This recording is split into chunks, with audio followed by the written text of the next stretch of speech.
তোমরা অনেকেই আমাকে কমেন্ট করেছিলে যে দিদিভাই তোমার বিয়ের নেকলেসটা দেখাও একটু কাছ থেকে, আর ওজন কত সেটাও বলে দাও।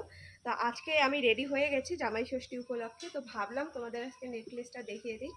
আজকে পরবো, নাহলে অন্য সময় তো বার করা হয় না। তো চলো তোমরা দেখে নাও ডিজাইনটা।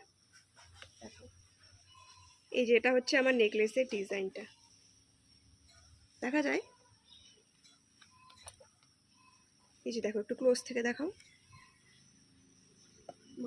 প্রজাপতি।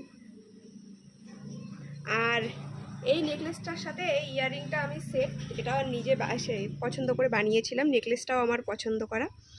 তোমাদের যদি কারো পছন্দ হয়ে থাকে তো তোমরা একটা স্ক্রিনশট নিয়ে নাও, তারপরে এটা তোমরা বানাতে পারবে। আর এটার ওয়েটটা আমার ঠিক মনে নেই, আমি পরে তোমাদেরকে মানে ভিডিওর উপরে দিয়ে দেবো ওয়েটটা। চলো এখন পরে তোমাদের দেখাই। এই যে দেখো, আমি নেকলেসটা পরে নিয়েছি।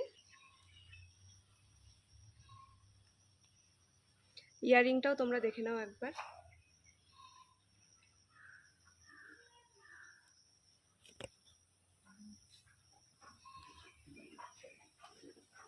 আর আমার ফুল লুকটা একটু দেখে নাও।